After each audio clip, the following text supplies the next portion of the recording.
Hello বন্ধুরা, তোমরা সকলে কেমন আছো? আমার চ্যানেলে সবাইকে স্বাগত। যে যেখান থেকে আমার ভিডিও দেখছো তোমাদেরকে অসংখ্য ধন্যবাদ আর ভালোবাসা জানাই। তো আমি আজকে হাফ কাপ সুজি দিয়ে আর খুব সামান্য পরিমাণে উপকরণ দিয়ে একটা সুন্দর মিষ্টি বানিয়েছি। আর এটা খুব সহজেই বানানো হয়ে যায়, দেখতেও বেশ সুন্দর আর খেতেও বেশ সুন্দর। তো কিভাবে আমি এই মিষ্টিটা বানালাম চলো তোমাদের সাথে শেয়ার করি। তাহলে স্টার্ট করি। বন্ধুরা, এখানে আমি 1 কাপ দুধ নিয়ে নিলাম। তো এটা আমি দুধটা ফুটতে দেবো একটু।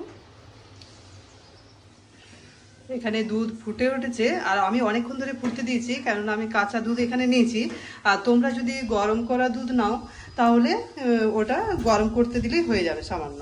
তো এখানে আমি অনেকক্ষণ ধরে ফুটতে দিয়েছি, দুধ ফুটে উঠেছে। আর তারপরে দিয়ে দিচ্ছি আমি 2 চামচের মতো চিনি দিয়ে দিচ্ছি। আমি এখানে মিষ্টিটা কম খাই বলে আমরা তো 2 চামচের মতন চিনি দিলাম। আর তোমরা যদি মিষ্টিটা বেশি খাও তাহলে চিনির পরিমাণটা তোমরা বাড়িয়ে দেবে।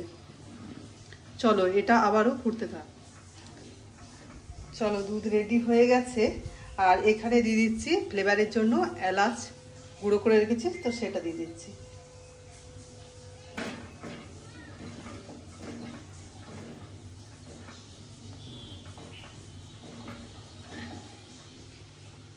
এরপর আমি দিয়ে দিচ্ছি এখানে হাফ কাপ পরিমাণে সুজি। 1 কাপ দুধ দিয়েছিলাম আর হাফ কাপের মতো সুজি দিয়ে দিচ্ছি। সুজিটা নিয়ে সঙ্গে সঙ্গে নাড়তে হবে যাতে না সুজিটা ডাব হয়ে যায়। আমি গ্যাসের ফ্লেমটা একেবারে কম করে রেখেছি আর তারপরে বানাচ্ছি।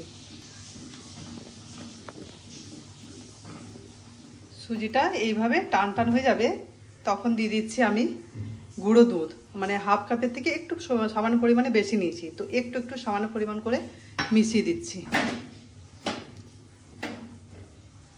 এবারে আরও কিছুটা বাকি ছিল সেটা দিয়ে দিলাম। এটা কিছুটা ভালোভাবে এরকমভাবে মিশিয়ে তারপরে আমি প্লেটের মধ্যে নিয়ে নেব। এরপর দিয়ে দিচ্ছি সামান্য পরিমাণে একটু লেবুর রস।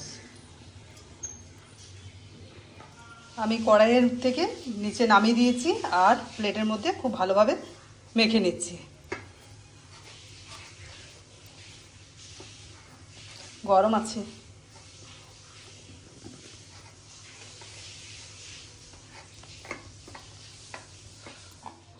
খুব ভালোভাবে মেখে নিয়েছি। আর এরপর আমি কয়েকটা কাজু গুঁড়ো করে রেখেছি, জাস্ট দিয়ে দিচ্ছি। এটা দিয়ে আরেকবার মেখে দিচ্ছি। আর যেভাবে আমি শেপে বানাবো সেটা আমি রাউন্ড করে তোমাদেরকে দেখিয়ে দিচ্ছি কীভাবে আমি রেখে তারপরে ফ্রিজে আমি আধা ঘন্টার জন্য ঢুকিয়ে রেখে দেবো।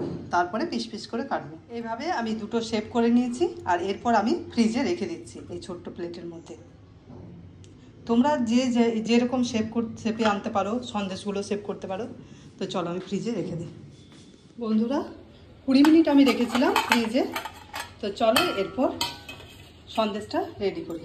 চলো বন্ধুরা, এরপর পিস পিস কেটে নিই। তারপরে তো সেই ফ্রিজেই রেখে দেবো। এটার সামনে একটু বাদ দিয়ে দিচ্ছি।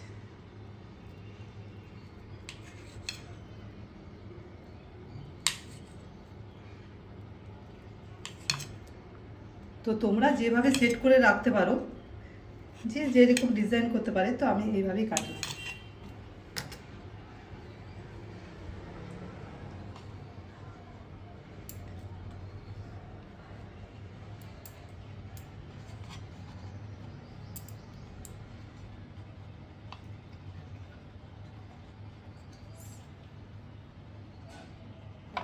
গার্নিশের জন্য কিশমিশ দিয়ে দিলাম।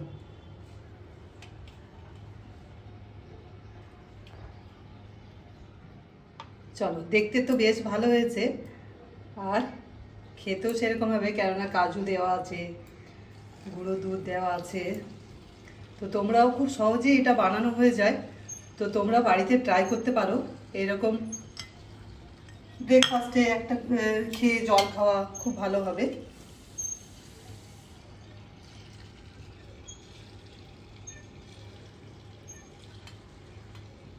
এই সন্দেশটা বানানো তো খুব সহজ উপায়। আর কিভাবে আমি বানালাম তোমরা তো দেখলে। আমার যদি এই সন্দেশ বানানোর রেসিপিটা তোমাদের ভালো লেগে থাকে তাহলে প্লিজ লাইক, কমেন্ট আর সাবস্ক্রাইব করতে ভুলো না।